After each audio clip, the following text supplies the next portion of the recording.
अनश्वरः, जो कभी नष्ट नहीं होता है। जो कभी नष्ट कौन नहीं होता है? परोपकारः, परोपकार कभी भी नष्ट नहीं होता है। इस प्रकार से आपका ये 5वां प्रश्न भी पूर्ण हुआ। इसके बाद देखिए 6वां प्रश्न है। 6वें प्रश्न को हमें समझना है। लिखा है स्थूल पदान्यधिकृत्य, स्थूल पदानि अधिकृत्य प्रश्न निर्माणम कुरुतो। यहाँ जो स्थूल शब्द दिया गया है, मोटा शब्द, स्थूल यानी होता है मोटा, जो मोटे शब्द दिए गए हैं उन शब्दों के स्थान में प्रश्न निर्माण हमें करना है। उन्हीं शब्द से हमें प्रश्न बनाना है। तो जैसे कि पहला प्रश्न क्या लिखा है? तरोह कृपया सह पुत्रम अप्राप्नोत। तरोह, तरोह में षष्ठी विभक्ति है। पेड़ की तरोह कृपया, वृक्ष की कृपा से वह पुत्र को प्राप्त करता है। तो प्रश्नवाचक कौन सा शब्द, प्रश्नवाचक हमें किससे बनाना है? तरोह से। तो तरोह के स्थान में हो जाएगा कस्य।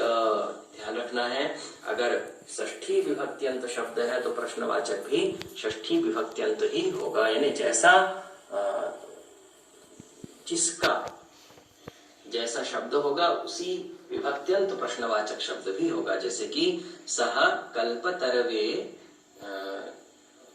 नैवेद्य यहाँ लिखा हुआ है।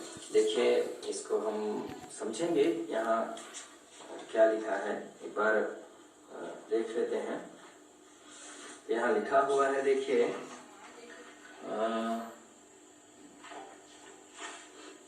सह कल्पतरवे न्यवेदयत। नैवेद्य शब्द नहीं है, यहाँ है न्यवेदयत। सह कल्पतरवे न्यवेदयत। तो कल्पतरवे, कल्पतरवे में चतुर्थी विभक्ति है, इसलिए यहाँ हो जाएगा कस्मै।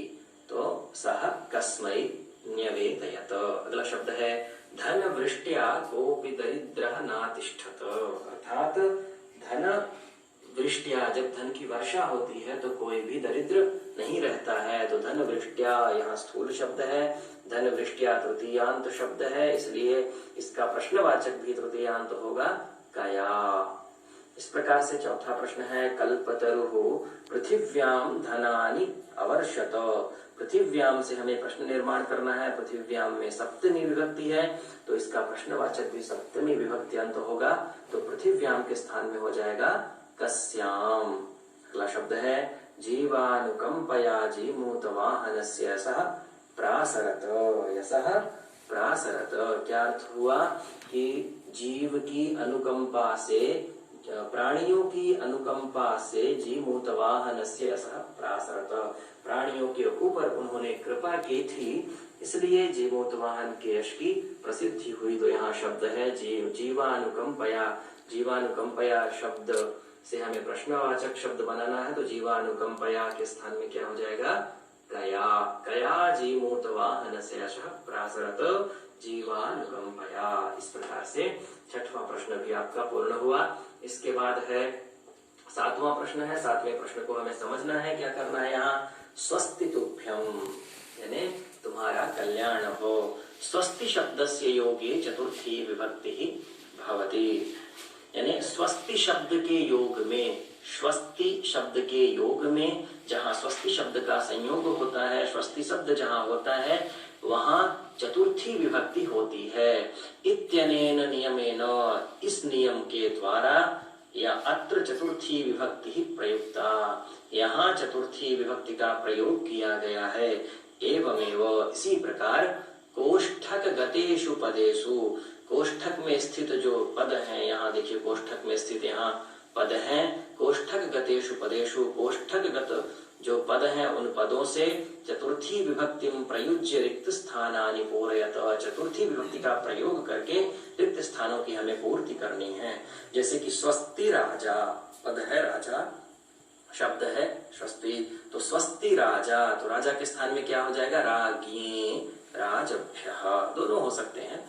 द्विवचनांत भी हो सकता है। राज्ञी राजभ्याम राजभ्यः, राज्ञी राजभ्याम राजभ्यः। इस प्रकार से चतुर्थी विभक्ति का एक वचन, द्विवचन, बहुवचन शब्द भी हो सकता है, परंतु अभी हम एक वचन और बहुवचन को यहाँ लिख रहे हैं। राज्ञे स्वस्ति, या कि राजभ्यः स्वस्ति। स्वस्ति प्रजा, प्रजा शब्द से भी चतुर्थी विभक्ति हमें करनी है, तो प्रजायै, प्रजाभ्यः, प्रजायै एक वचन है, प्रजाभ्यः बहुवचन है, तो स्वस्ति प्रजायै, स्वस्ति या स्वस्तिक प्रजायै, स्वस्तिक प्रजाभ्यः, इस प्रकार से शब्द हो जाएगा। छात्र शब्द है, छात्र, छात्र से हमें चतुर्थी विभक्ति करनी है, तो स्वस्ति छात्राय या फिर स्वस्ति छात्रेभ्यः, इस प्रकार से होगा। अगला शब्द है सर्वजन, तो स्वस्ति सर्वजनाय या फिर स्वस्ति सर्वजनेभ्यः, इस प्रकार से चतुर्थी विभक्ति हमें जो कोष्ठकगत शब्द हैं उनके स्थान में हमें करनी है। 7वें प्रश्न का क नंबर है। इसके बाद 7वें प्रश्न का ही ख नंबर प्रश्न है। ख नंबर प्रश्न को भी हमें समझना है। ख नंबर प्रश्न में क्या लिखा हुआ है? कोष्ठक गतेषु पदेषु षष्ठीं विभक्तिं प्रयुज्य रिक्त स्थानानि पूरयत। क्या अर्थ हुआ? कोष्ठक गत जो शब्द हैं, कोष्ठक में जो शब्द हैं, उन शब्दों से षष्ठी विभक्ति प्रयुज्य, षष्ठी विभक्ति का प्रयोग करके रिक्त स्थानों की हमें पूर्ति करनी है। षष्ठी विभक्ति का हमें प्रयोग करना है और रिक्त स्थानों को षष्ठी विभक्ति का प्रयोग करके कोष्ठकगत जो शब्द आए हैं उन शब्दों को षष्ठी विभक्ति में प्रयोग करके रिक्त स्थानों की पूर्ति करनी है। जैसे कि लिखा हुआ है तस्य उद्याने कल्पतरुः आसीत्, कोष्ठकगत शब्द है गृह, तस्य के बाद यहाँ खाली स्थान है, तो गृह, गृह का षष्ठी विभक्ति क्या हो जाएगा? गृहस्य। तस्य गृहस्य उद्याने कल्पतरुः आसीत्। अगला प्रश्न है सह पितुः अन्तिकम् अगच्छत। शब्द है पितृ, तो पितृ का षष्ठी विभक्ति क्या होगा? पितुः, तो उत्तर हो जाएगा पितुः। सह पितुः अन्तिकम् अगच्छत। यहाँ देखिए कोष्ठकगत शब्द है जीमूत वाहनः, तो जीमूत वाहनस्य सर्वत्र यशः प्रथितम्। यहाँ पर बताया जा रहा है कि जो कोष्ठक में दिया गया है उसका अगला शब्द है षष्ठी विभक्ति लिखना है। विभक्ति क्या हो जाएगा?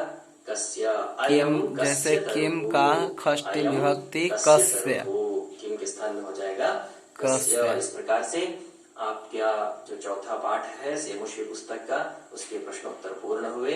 आगे के वीडियो भी मैं आप लोगों के लिए जल्दी ही तैयार करूंगा। तब तक के लिए